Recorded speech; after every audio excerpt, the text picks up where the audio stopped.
Hello and welcome to the radiotimes.com Doctor Who podcast. My name's Hugh. My name's Morgan.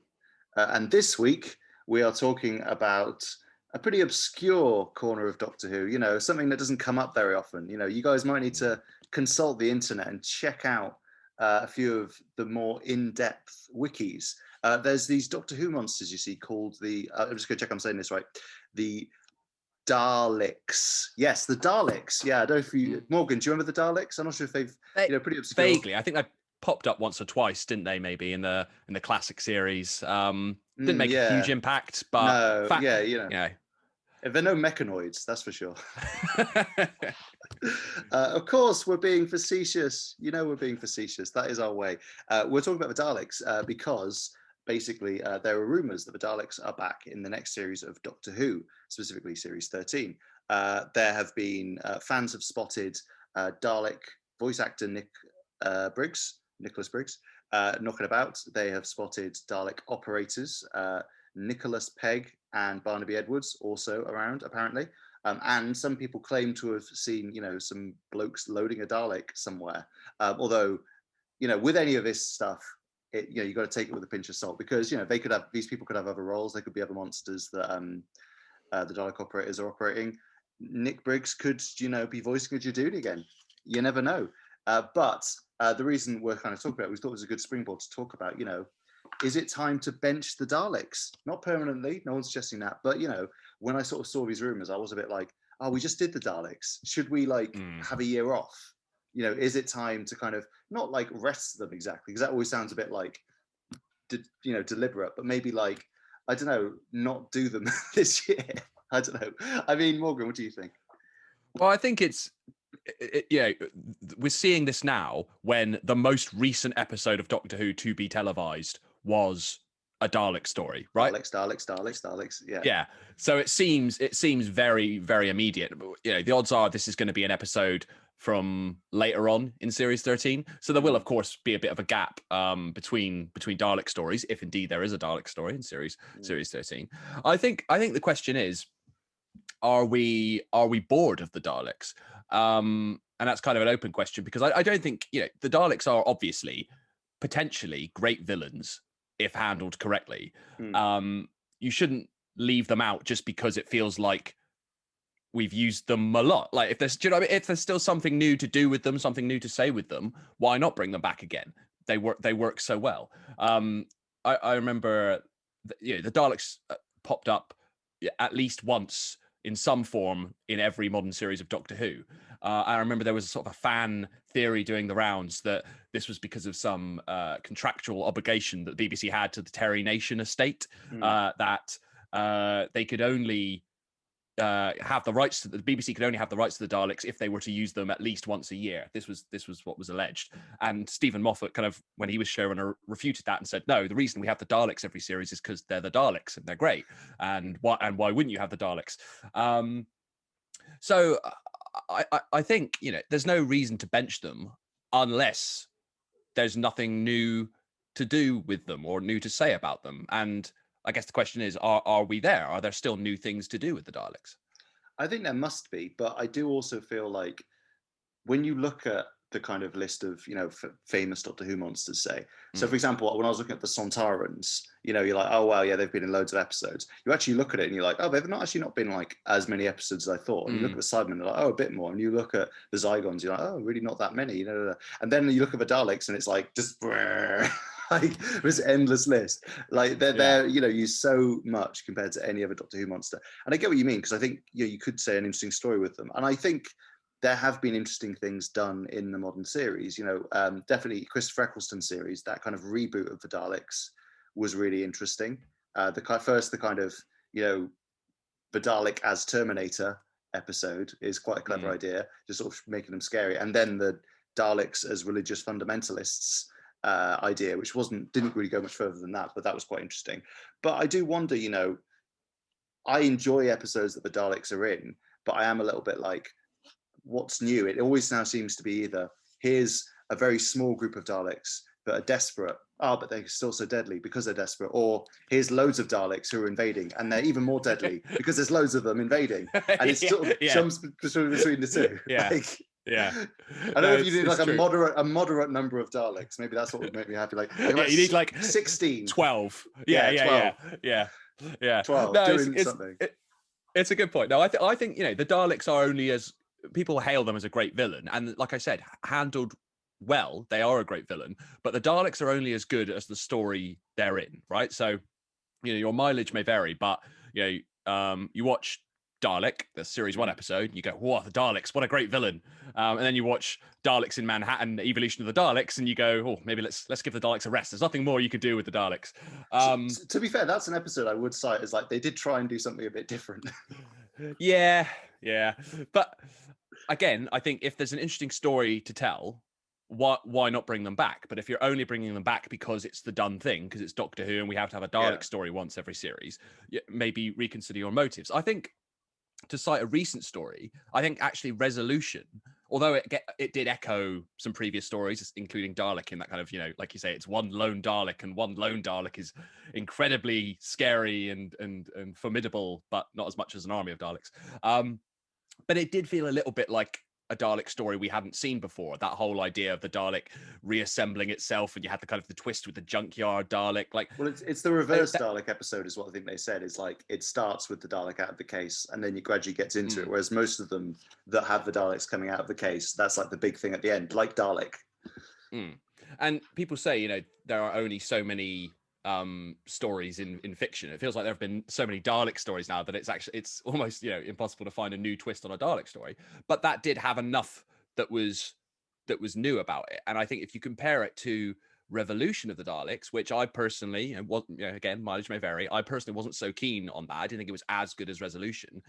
It tried to do some new things with the Daleks, but that to me felt a bit more kind of tried and tested. It was sort of an army of Daleks invading the Earth. It had that idea of the Daleks as sort of drones, as soldiers working for humans. But we've seen that in Victory of the Daleks. We've seen that all the way back to Power of the Daleks in 1966. It didn't do enough that was new. So I think there's definitely scope for more Dalek stories. I don't think either of us are saying we want to axe the Daleks. But I think it does depend on whether or not you can do something new with them. And then the question is, well, what is that? So there's a real temptation there to trim your words in the edit and go, we want to axe the Daleks. I'm Morgan. No, I know what you mean. Thinking about this though, I do think like that. I feel like, obviously, no, I don't think any writer would come to it, certainly in the modern series, being like, oh, what's our Dalek story this year? They will be like, oh, what's a good idea for a Dalek story? Oh, here's a good idea for a Dalek story. I'm just not sure if they all have been good ideas. And I feel like maybe the problem is that the two kind of examples I gave are Dalek stories that work. And when people have tried to kind of go beyond that, it hasn't massively worked. Like, I'm just thinking off the top of my head, like you mentioned Victory of the Daleks, which is an episode that has some bits I really like. But like, same, obviously, but like the idea of it is quite fun. The aesthetic is really cool. But obviously, it also gave us the Teletubby Daleks that no one likes. And also it's a weird sort of damp squib of an ending where the Daleks just sort of like, we'll get you next time, and just disappear and then never seen again. And then also you have, like, I think of Into the Dalek is a good example of when they really did try and do something different. They did like, shrinking down into a Dalek, very like, I don't know what you say, like Jules Verne sort of stuff. And I don't think that massively worked either, because that was in that awkward period where Peter Capaldi didn't know how mean to be yet. Yeah. And so I'm kind of like, that's another one where I'm like, well, that didn't quite work. And then bizarrely, they brought Rusty the Dalek back for Twice Upon a Time. The cameo we were all demanding. Yeah. Just to actually, you know what? Because I feel like maybe this is something that listeners would be interested in. Random anecdote time. I don't, Morgan, were you on that set visit for Twice Upon a Time? I was, yes. Yeah. So when we were there, for those listening, Morgan and I were both there for different organisations at the time, and it was really hot, really fun day, and we sort of walked around, saw them filming and stuff. And at one point, we genuinely were walking along, and there's loads of props there, and one of the props was Rusty the Dalek's head, and I was like, oh hey, look, it's Rusty the Dalek. That's interesting. And there's still nothing of it. I just did not clock at all, even though that was like a spoiler. You wouldn't assume, right, that it was the cameo that was gonna. Yeah, I just didn't think about the crux of that episode. Yeah, I just did not think about it, because I was just like, oh, I guess they just have a lot of old props knocking about. Because it was so alien to me, the idea that they were like, you know what the fans need? There's the closure for the storyline introduced in 2014, Rusty the Dalek. And that's the thing with Into the Dalek.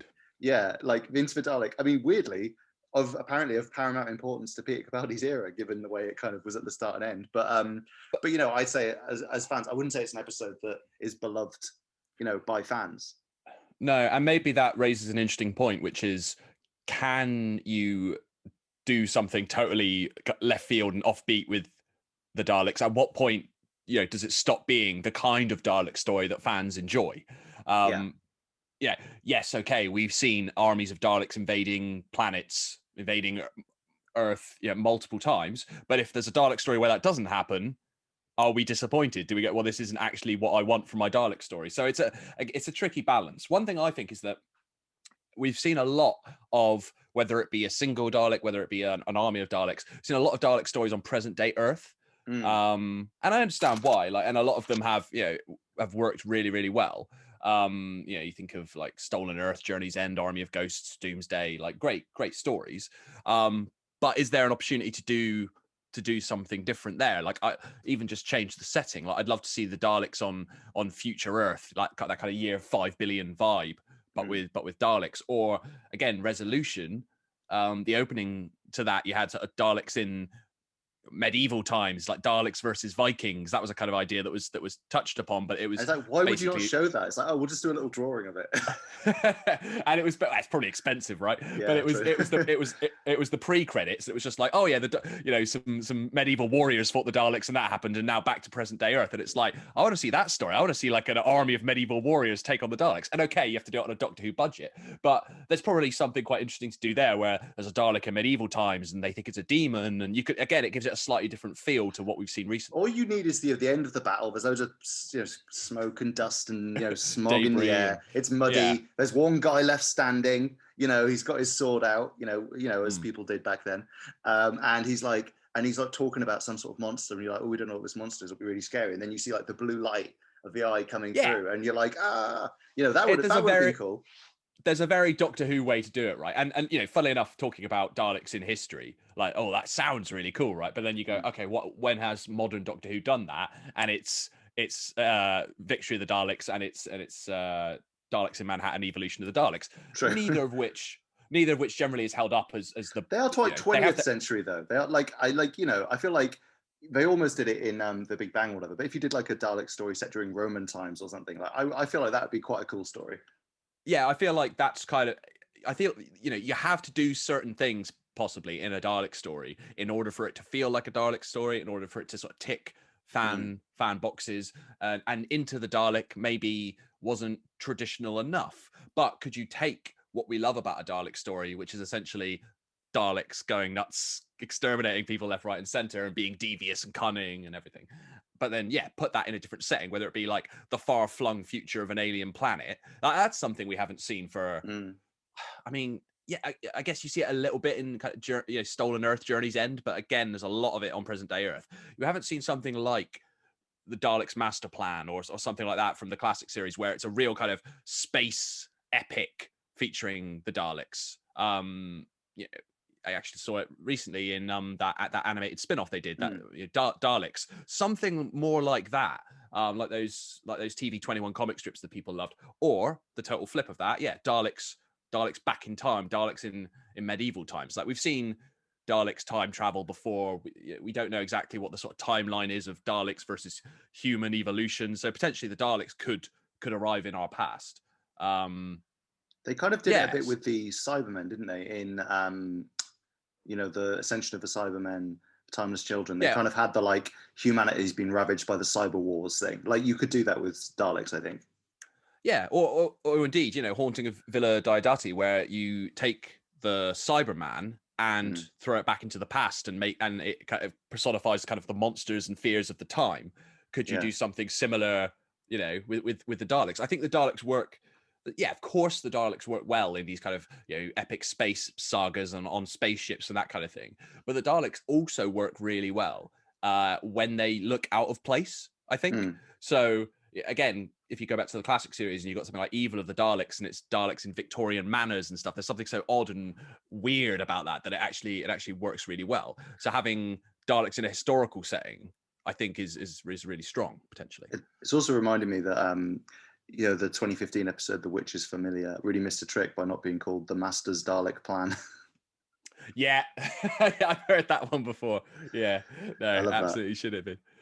But anyway, the reason I bring that one up as well is that I do feel like there was a trend in, especially the latter Stephen Moffat years, where like Daleks were sort of included, but in a way where they weren't the main focus, which was quite interesting. So like, obviously they are in that, well, they're in that two-part in quite a big way, although that's sort of more about Davros. The Daleks are there and they've got all those different types, but they're not there as much as in like, like in the Matt Smith era, you do have a few like one-off, usually quite large Dalek stories, like Asylum of the Daleks as well, which introduced the Dalek Prime Minister, who presumably is like voted for. Anyway, and Dalek democracy is an odd concept. Yeah, and then you have like, in the pilot, there's a Dalek in it, but it's just there basically so they could do that little scene that announced Pearl Mackie. Basically, so they could save some money and reuse that that promo they shot featuring Pearl Mackie. Yeah, and then they sort of come back again. Like I said, there's Into the Dalek. There's Rusty's back again for that, but that's about it. So not from Into the in Twice Upon a Time, Rusty from Into the Dalek comes back, but like there's not actually, they don't actually. I don't think you have a proper. I could be wrong. Apart from Into the Dalek, you don't have a proper Peter Capaldi kind of taking on the Daleks episode. Although I guess you have him taking on Davros. So maybe I'm splitting hairs somewhat. But the Davros question is an interesting one because we're talking about we've seen a lot of quite samey Dalek stories recently. What can they do to shake it up?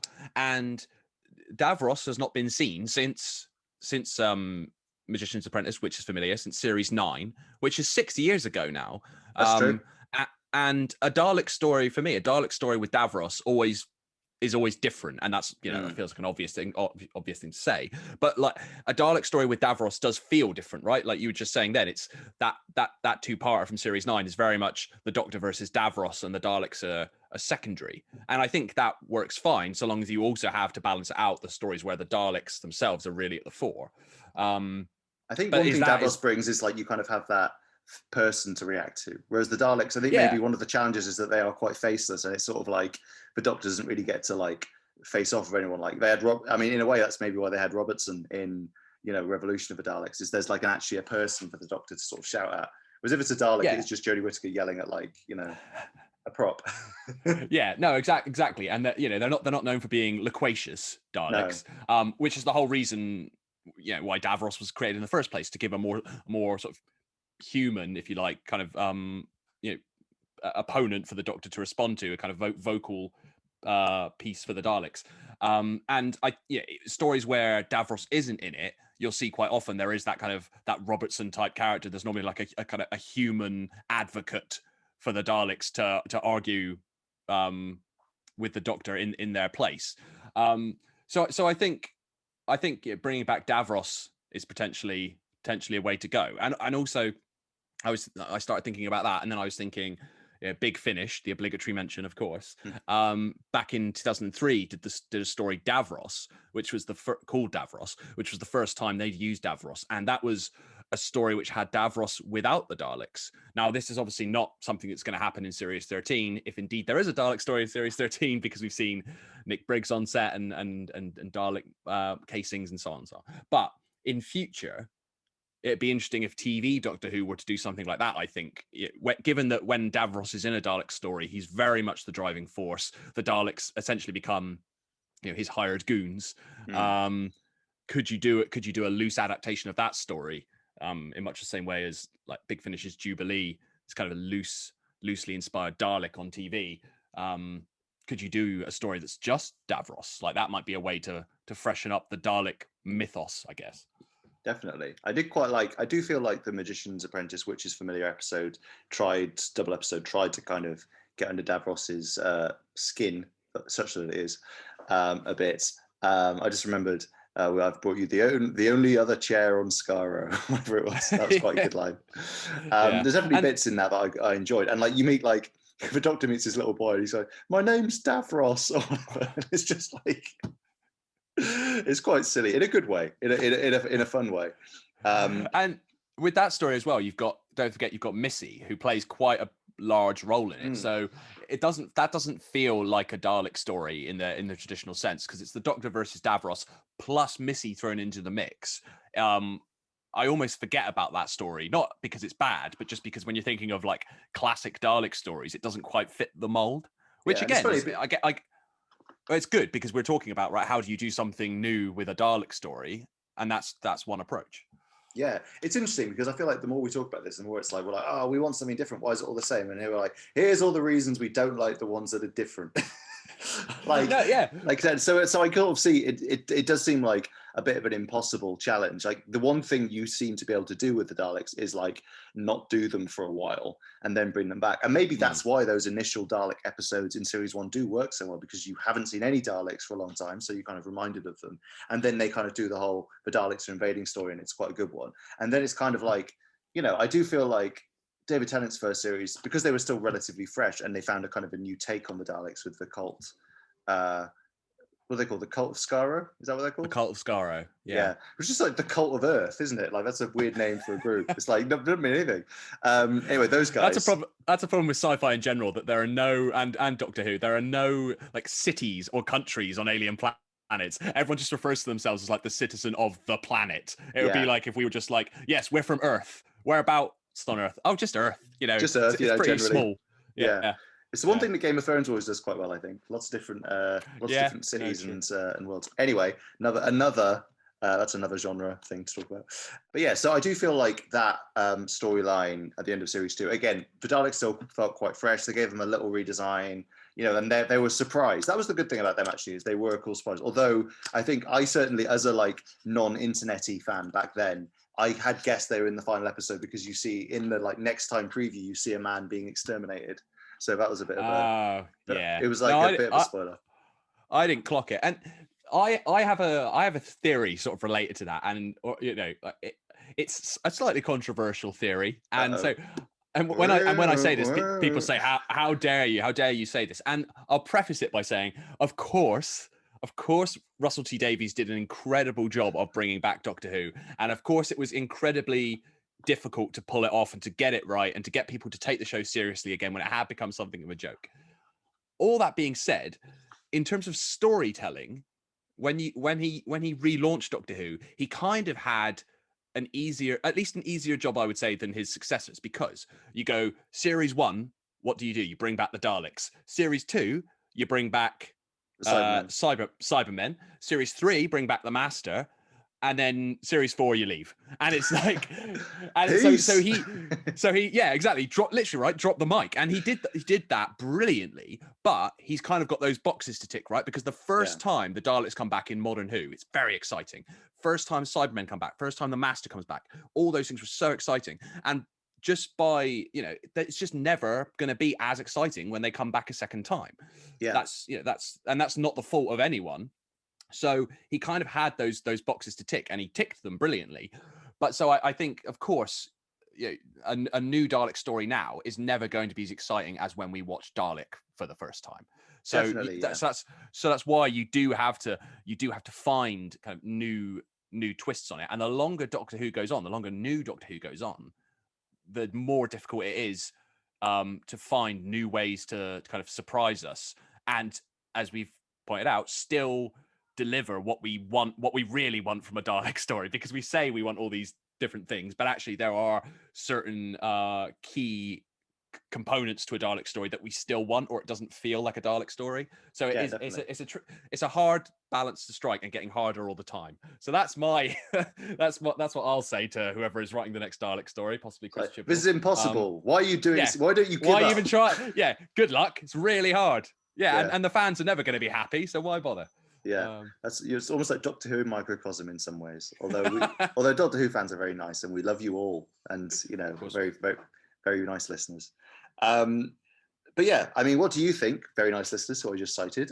Is it time for the Daleks to have a little rest, to take a quiet one, have a weekend at home, or are you excited to see what comes next for them? Do you want even more Dalek stories?